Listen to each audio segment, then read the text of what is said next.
Alright guys, so you're in the market to buy a home and you're shopping for a mortgage and you want to position yourself to get the best terms from the lender. By the way, if you haven't seen the previous video to this where I show you the numbers, what's the difference between a 720 FICO score and a 740 FICO score, I highly recommend you take a look at that video.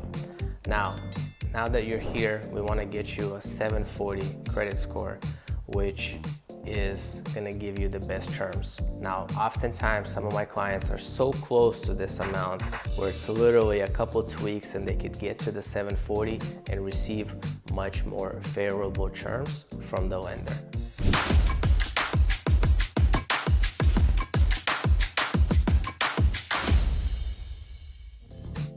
Let's take a look at 3 tips that I recommend and that I've seen through practice that will help you boost your credit score 10 to 20 points almost simultaneously. First, let's take a look at what exactly is a FICO score and what goes into the rating. Now, FICO is the most popular rating system used in the United States, and all banks are using it in order to qualify and give you a credit rating. Now, this is made up by 30% of your balances, meaning how much you owe relative to how much you have available. 35% is your credit history. This is the biggest factor, if you've paid on time or if you've missed any payments.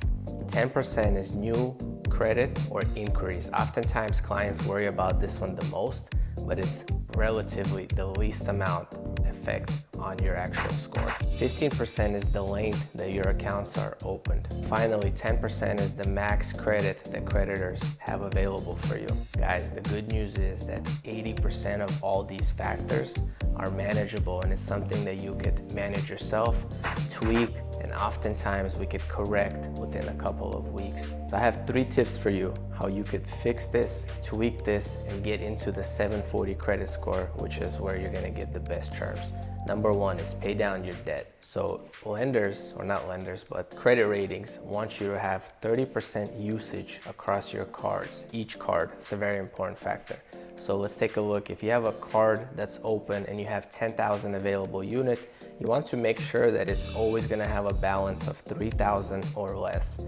If you're slightly over that, or if you're way over it, you should pay it down before the next cycle. And in this way, the following month, it's going to be updated at the 30% level. Okay, second option, because I know not everyone could pay down a credit card. What you could do in this situation is increase the credit line.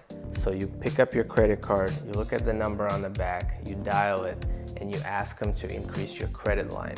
Majority of the time, this is going to require a soft credit check, so you don't have to worry about your inquiries. And what they will do is they'll be able to increase your line. So this is another way how you could get closer to that 30% usage by just increasing the maximum amount that you have access to. And number 3, this helps improve the length of time. Find somebody in your family. I know this is oftentimes not an easy conversation. Some people are sensitive about it. However, if you have someone that is in your family and they've had credit for at least 10 years or more, and they have an active credit card that they've used that whole time, ask them to add you as an authorized user, and then almost instantaneously you will inherit the history of that card. In the following months, it's going to appear on your personal credit report. Guys, I hope this helps. If you're in the market currently and you have any mortgage related questions or how to position yourself to get the best terms from your lender, please reach out. Don't hesitate. My team and I would love to help, and I'm looking forward to seeing you on the next video.